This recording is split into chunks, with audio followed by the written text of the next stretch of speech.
Bom dia, tudo bem com você? Meu nome é Érico, né? Você já me conhece.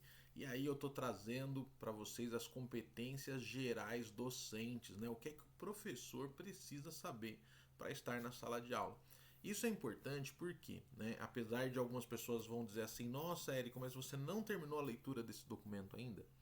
Pois é, a leitura desse documento ela é importante por quê? Porque ela contém ali o que é que o Estado, enquanto um empregador, né, enquanto aquele que contrata, espera do seu colaborador, né, espera daqueles que são servidores públicos. Então, a gente fala muito em educação de qualidade, a gente fala muito numa série de palavras, né?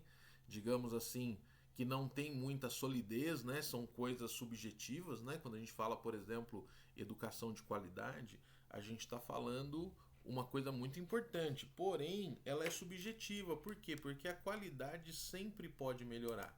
É ou não é? Ah, agora melhorou. A qualidade sempre pode melhorar, não é? Então é sobre isso que a gente está falando, tá bom? Então, perdão. Eu espero que você entenda que é importante a gente ver e entender o que é pedido de nós, professores, para que nós possamos aí exercer a nossa profissão com o máximo de qualidade possível, para que a educação seja de qualidade. Aquele que está intermediando, né, a educação, que somos nós, professores, precisamos entregar um conteúdo de qualidade numa aula com qualidade, tá bom? Ainda que a gente tenha ali algumas dificuldades, é ou não é? Porque a maior dificuldade, penso eu, não é só você dar uma boa aula, não é só você ter um bom conteúdo, né? Mas você tem que ter um bom espaço, né? Esse espaço tem que ter qualidade também, você tem que ter ali recursos didáticos e etc. Mas, como diz um certo filósofo aí, né? Nós temos que fazer o melhor que nós podemos fazer com o que temos, não é? Ele falou de um jeito muito mais bonito, mas enfim, em base é essa, tá bom? Então, olha só, hoje eu vou falar aqui da competência 5 do professor, tá bom? A gente está vindo aí numa série, né? Eu fiquei um tempinho também por questões de saúde e tudo mais, fiquei um tempinho sem fazer vídeo. Ainda tô com a garganta ruim, né? Vocês viram lá no tempo atrás aí eu tava indo bem, de repente deu essa dor de garganta, a dor de garganta deixou uma tosse, enfim. Então eu peço aí que você me perdoe, tá? Que eu vou tossir de vez em quando e não é falta de água não, tá bom? Então, roda a vinheta aí, que agora nós temos vinheta. Até daqui a pouco.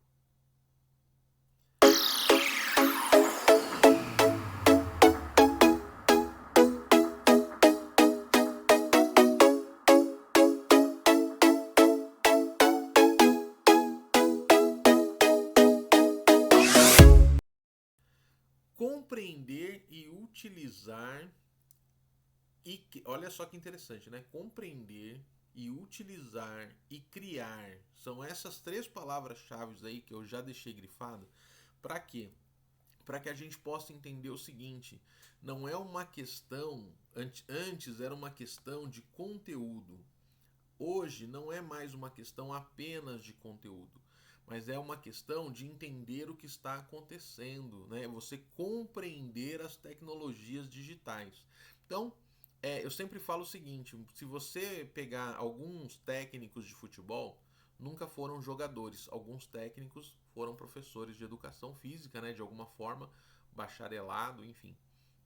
E aí eles começaram a treinar. Muitos deles nunca jogaram profissionalmente num time 90 minutos, mas ele ensina um jogador de futebol as técnicas necessárias para jogar durante 90 minutos. A mesma coisa acontece conosco, né? Nós somos professores. Alguns de nós teve pouco contato com a tecnologia, mas conseguiu entender a tecnologia, conseguiu compreender a tecnologia digital, conseguiu entender como é que aquela informação chega e ela consegue de forma crítica, significativa, reflexiva, é, trazer isso para dentro da prática pedagógica dela. Entende o que eu estou dizendo? Então, não é necessário que, mas eu não fiz TI, eu não sei nada sobre informática. Não é sobre informática. Não é sobre os dispositivos que você tem na mão. É sobre compreender as tecnologias.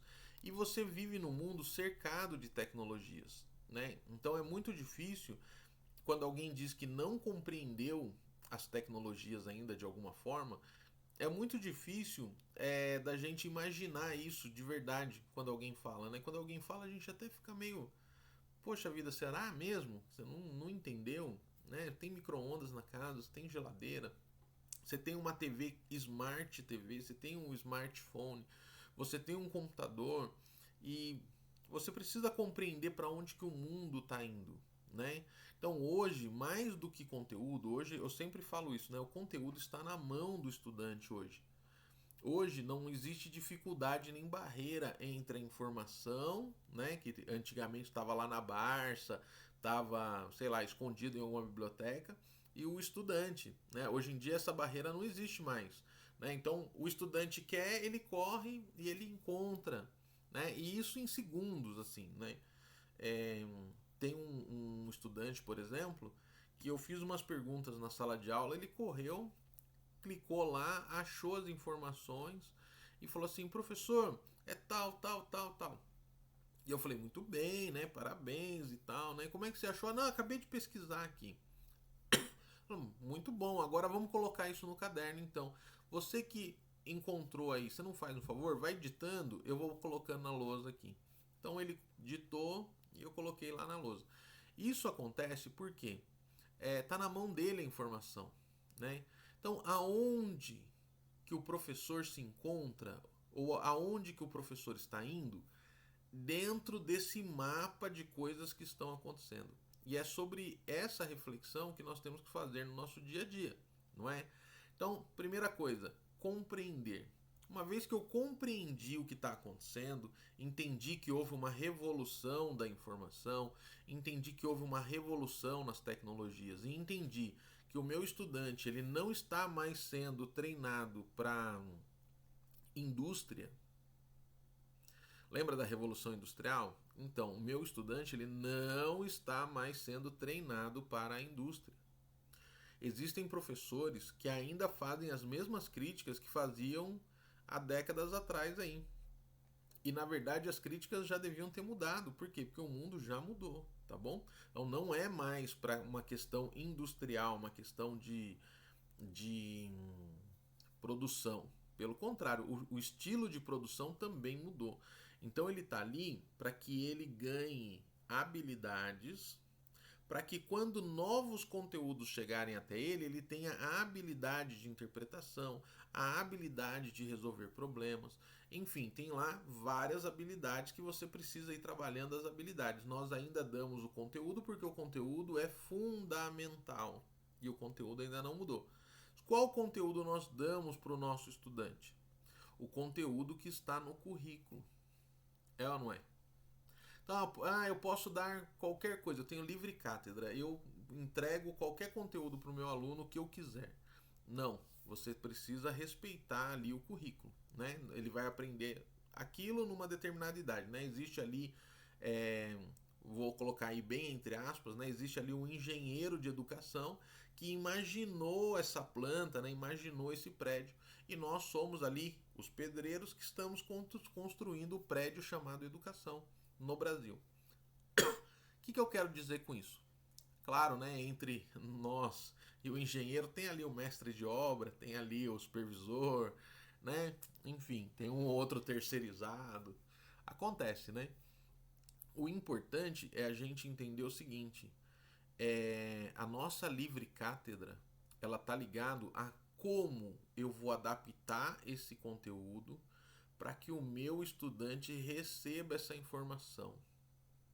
Esse é o principal, tá bom? A segunda coisa principal que a gente tem que ter em mente é que nós trabalhamos a habilidade através daquele conteúdo. Por meio daquele conteúdo, nós alcançamos uma habilidade no nosso estudante, tá bom?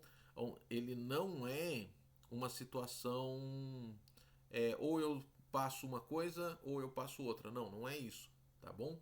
Então, é, O destino do meu estudante hoje não é mais o conteúdo. O destino do meu estudante é a habilidade. E qual é o veículo que eu vou usar para ele chegar nessa habilidade? É o conteúdo, tá bom?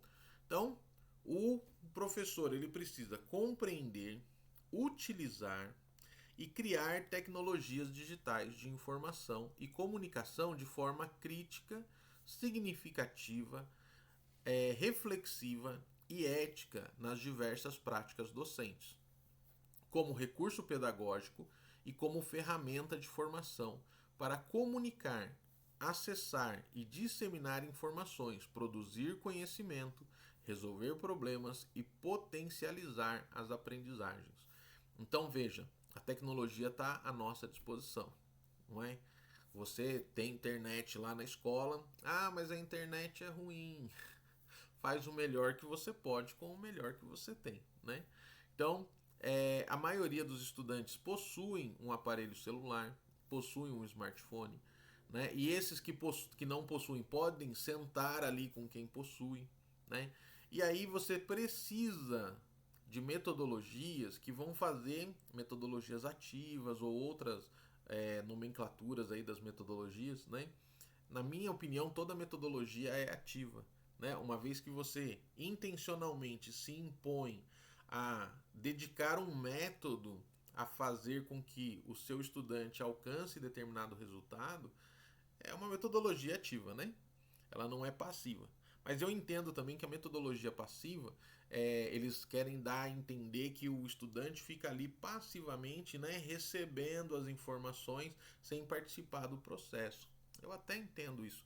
Mas na minha opinião, ainda que você faça isso, né, de forma, se for intencional, na minha cabeça ainda é ativa, tá bom? Por isso que eu não gosto muito do nome metodologia ativa.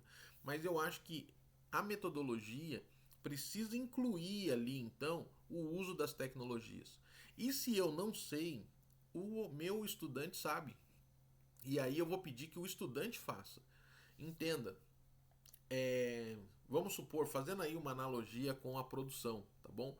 Hoje o professor ele se encaixa ali na produção como o supervisor da produção. Ele não é o produtor, né? Quem produz, quem manufatura é o estudante, tá bom? Então, numa linha de fábrica, né? Como é que seria isso, né? Então seria ali, o estudante está na produção, né? Ele que cuida ali da produção e o produto que ele cria, o resultado que ele cria é o conhecimento ali. E você apenas supervisiona e direciona para onde é que ele está indo. Entende? Então, quanto mais isso ficar claro na sua mente, melhor vai ser a sua aula.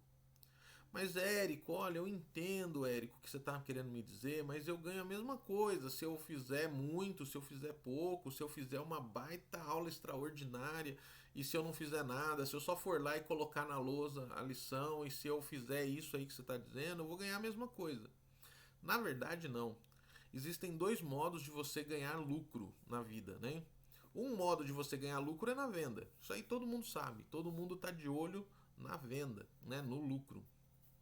O que ninguém sabe é que os melhores varejistas, o que eles fazem? Eles não ganham o lucro bruto deles na venda. Eles ganham também alguma coisa na venda. Mas o lucro bruto vem da compra. Então ele compra melhor e na hora de repassar ele tem um lucro ali porque ele já ganhou o dinheiro na compra. Entende? Não, não entendo. O que isso tem a ver com educação? Tem a ver que para você que acha que tanto faz o quanto fizer, você precisa olhar para si mesmo diante do espelho e pensar o seguinte: será que eu não estou frustrado? Porque eu vivi muito tempo frustrado, sabia? Eu tinha uma ideologia assim, quando eu saí da faculdade, eu queria mudar o mundo, queria fazer uma série de coisas, e as coisas não correram muito bem, principalmente na sala de aula. E aí eu comecei a prestar atenção, né? Qual foi a minha conclusão? Eu empenhava um esforço muito grande em passar o conhecimento. E isso me deixava frustrado, cansado, Não sei se você se identifica em alguma coisa aí, ou tem mais alguma coisa nessa lista aí que você queira colocar, coloca aí nos comentários aí para eu saber, hein? Olha só, me sentia frustrado, eu me sentia muito cansado, eu me sentia ignorado, a minha qualidade de vida não era boa. Então tudo isso gerava em mim uma baixa autoestima, porque eu pensava assim: peraí, será que eu sou tão ruim assim? Será que como professor eu não vou bem? O que está acontecendo? Né? Eu aprendi na faculdade de um jeito e na hora de colocar em prática eu não consigo, né? O aluno não colabora. E aí eu criei, antes de ter essa reflexão, eu comecei primeiro jogando a culpa nos outros. Então era o Estado que não prestava, o salário que era baixo, o aluno que não fazia, os pais que não tomavam conta. Os problemas eram todos fora de mim. Aí, um dia fazendo essa reflexão, falei, mas espera aí, por que eu tô tão frustrado? Hoje eu ainda brinco, né? Eu falo assim, olha, eu sou muito conformado. Eu me conformo. Eu passo a lição. O aluno realmente não quer fazer, realmente ele não. Eu me conformo. Eu falo, ah, tá bom, né? Mas eu não deixo ficar 2 dias assim, não. É um dia, tá bom, vai, hoje não vai fazer? Tá bom. Aí depois eu faço a pedagogia da presença com ele, eu converso com ele fora, converso às vezes com os pais, a gente conversa com a direção da escola e com o coordenador para saber ali se existe alguma ideia, né? Às vezes a gente tá sem rumo, para você também serve isso, viu?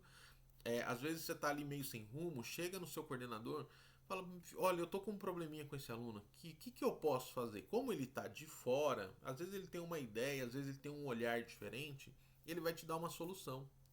E aí coloca em prática, né?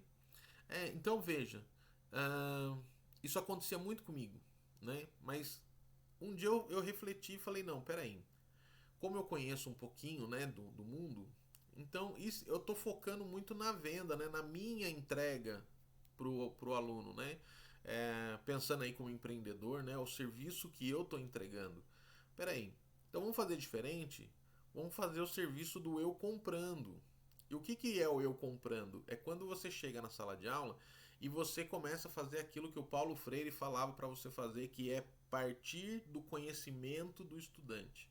Então você chega lá e o conhecimento hoje está na mão dele, está no celular, entendeu? Então você chega lá e fala assim: olha, estudante, hoje eu estou querendo fazer uma coisa diferente com vocês e tal. O que é que vocês sugerem? Aí um vai sugerir, aí um vai sugerir que vai querer dormir o dia inteiro, o outro vai sugerir que você não passe nada, mas vai ter um ou outro ali que vai sugerir alguma coisa legal. E você fala assim, então na próxima aula, o que a gente podia fazer? E aí você vai puxando o assunto ali, entende? Ali você já emenda assim, pessoal, olha, vocês fizeram a atividade passada? Ah, não fez? Vamos fazer a correção, então a gente vai fazendo junto. Põe na lousa, vai conversando com eles.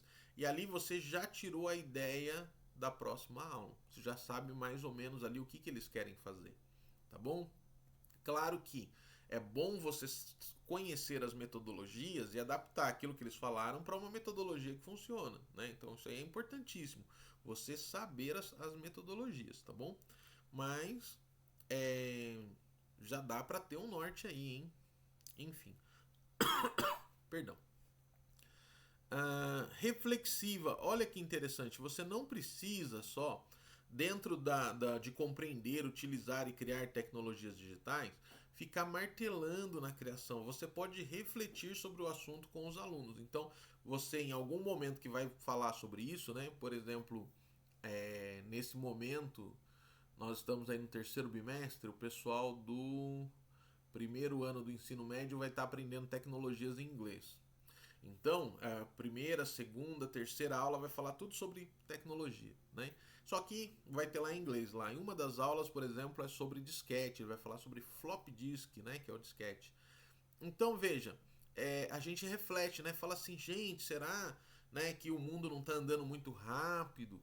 Né? Vocês estão preparados para essas mudanças? O que é que vocês têm feito para se preparar? Né? O inglês não é importante para isso. Quando as coisas acontecem, primeiro elas acontecem em inglês, né? Eu brinco isso com eles. Enfim. E aí essa reflexão está feita sobre tecnologia, né? Então fica a dica aí, né? Não só fazer, não só compreender, utilizar, né, criar, mas refletir sobre o assunto também, tá bom? De forma crítica. A palavra crítica, ela é crítica, ela é complicada. Por quê? Porque crítica, às vezes, a gente faz errado. Né? Quando a gente fala de forma crítica, a gente está pensando assim, numa reflexão mais. Como é que eu vou te explicar isso sem ser redundante? Numa reflexão mais consciente daquilo que nós estamos fazendo, entende? Será que o que eu estou fazendo é realmente bom? Será que eu estou utilizando o meu celular para fins pedagógicos? Será que dentro da sala de aula neste momento o celular está sendo utilizado de forma pedagógica? Então, faz sentido os celulares em cima da mesa neste momento da explicação, entende? Nesse sentido, forma crítica, né? Também, quando a gente vai lá montar o blog da escola, o site da escola, a mídia social, né? Então você tem que se autocriticar ali, né? O que é que fica bom, o que, que não fica, qual é o público-alvo que está recebendo aquilo, né? O que os pais vão pensar quando verem aquilo. Então, tudo isso de forma crítica, né? Mas algumas pessoas acham que crítica, quando a gente fala em refletir criticamente sobre algo ou usar algo de forma crítica, pensa em crítica ficar criticando. E aí algumas pessoas, e nós temos que tomar muito cuidado para nós não sermos essas pessoas, algumas pessoas criticam tudo. Entende? Então, o salário tá ruim, ela vai criticar e tal. E ela não quer saber as razões, ela só quer a crítica pela crítica, né? Então a gente tem que tomar cuidado para nós não sermos essas pessoas, tá bom? O ensino tá ruim, e aí começa a criticar e esquece que nós somos parte do ensino. Talvez a parte mais importante, né? Porque as coisas chegam até nós e nós temos que filtrar para o aluno. Então pensa, se tá ruim de nós para trás, não pode estar ruim de nós para frente, né? Então tem que pensar nessas questões. Nós somos o Estado diante do aluno. Então quando a gente fala mal do Estado, a gente está falando mal diante do espelho, né? Então é muito complicado. Então, a crítica pela crítica não. Agora, quando nós criticamos com razão, e aí a gente puxa ali algumas coisas e realmente a nossa atitude condiz com querer mudar estas situações, aí é outra história. Aí a coisa muda, né? Então é isso, gente. Compreender, utilizar e criar tecnologias digitais de informação e comunicação de forma crítica, significativa, reflexiva e ética nas diversas práticas docentes, como recurso pedagógico e como ferramenta de formação para comunicar, acessar, disseminar informações, produzir conhecimento, resolver problemas e potencializar as aprendizagens. Olha que interessante, né? Por que a gente precisa utilizar, compreender e criar tecnologias? Para que, junto com os estudantes, nós possamos comunicar. Então, você tem se comunicado com o seu estudante utilizando tecnologia? Segundo, né, como recurso pedagógico. Olha que interessante. Acessar e disseminar informações. Então, sim, é importante você pesquisar no Google, é importante você acessar o chat GPT, né? Você saber ali como utilizar essas ferramentas de forma a transformar o seu estudante até mesmo em autodidata, né? Para ele não ficar parado. Por quê? Porque ele precisa atingir as habilidades, tá bom? O conteúdo está na mão dele. É isso que alguns estudantes às vezes não entendem, né? Eu estava conversando ontem com um estudante de inglês. Ele falou, mas professor, eu sei tudo de inglês. Eu falei para ele, não é sobre inglês. É sobre a habilidade. E aí ele não queria fazer o exercício, alguma coisa assim.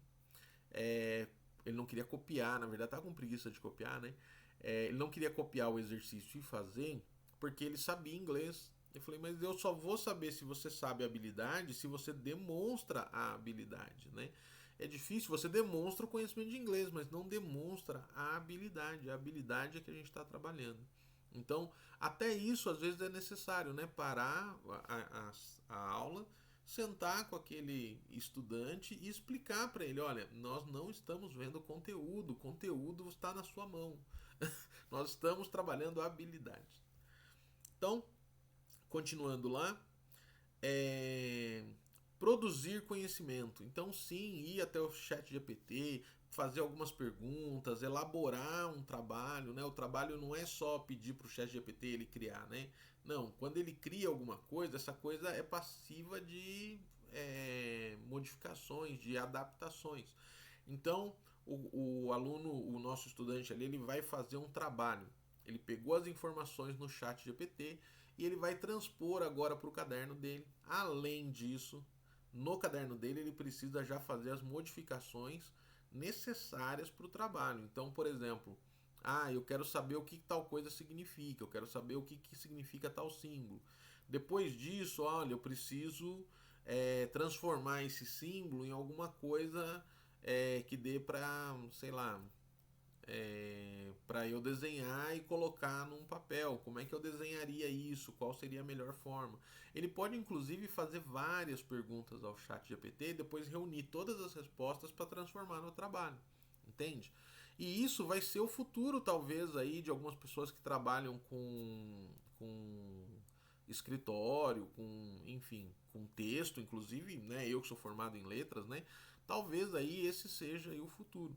Porém, é claro, né, que a pessoa não vai poder pegar certinho o texto que está lá e publicar, né? Ela vai precisar fazer ali uma adaptação, né? Fazer ali um ajuntado de outros textos. E aí é importante ter sim o corretor, né? O revisor de texto que vai olhar ali se realmente está certo ou não do ponto de vista humano, né? Então a máquina não tem o sentimento, né? Nós temos ali, né, o sentimento e tal. Então ainda vai ser necessário. Até quando a gente não sabe, mas ainda vai ser necessário. Então é sobre isso, né? Vamos voltar lá? Olha só. Pra gente ir terminando aí, ó. Resolver problemas e potencializar as aprendizagens. Olha, o aluno, que legal que você manja tudo de inglês. Mas o que a gente vai fazer com esse conhecimento aí? Como é que a gente pode potencializar isso? Para que nível que você quer levar isso? E aí a gente vai começar a trabalhar isso através da tecnologia, né? Uma das coisas que eu faço também, né? Eu já passava ali algumas informações online, né? Pelo WhatsApp. Hoje mesmo corrigi duas, duas redações de Enem já cedo, né? Que é uma aluna minha que quer muito fazer o Enem, que está aí preparada, né? Vai fazer o provão no final do ano, sabe que vai cair redação. Ela está meio preocupada, não sabe como é que vai ser ainda o final do ano, mas a redação dela já está caminhando, já está bem. Fiz aí duas, falta mais duas, que ela já mandou para mim 4 redações, então falta mais duas, né? E eu vou fazer ainda hoje. Mas é sobre isso, né? É sobre você se relacionar ali com o seu aluno também, né? Com o seu estudante. Então veja, eu estou potencializando a aprendizagem. Agora ainda tem as tarefas online, né? Então se você não viu tarefas online ainda, veja que as tarefas estão lá e a prova paulista já está batendo na porta aí de novo, né? Então é uma questão de adaptação, claro. Qualquer dúvida que vocês tiverem, gente, coloca aí nos comentários, tá bom? Os grupos estão abertos por enquanto, né? A gente sabe que eu fecho grupos ali de tempos em tempos, mas o grupo está aberto, tá bom? Então, se você tiver dúvida também, coloca lá no grupo. Se eu não responder, outra pessoa que está lá no grupo vai responder, tá? Tá cheio de professores querendo que a API dê certo e essas pessoas estão no grupo.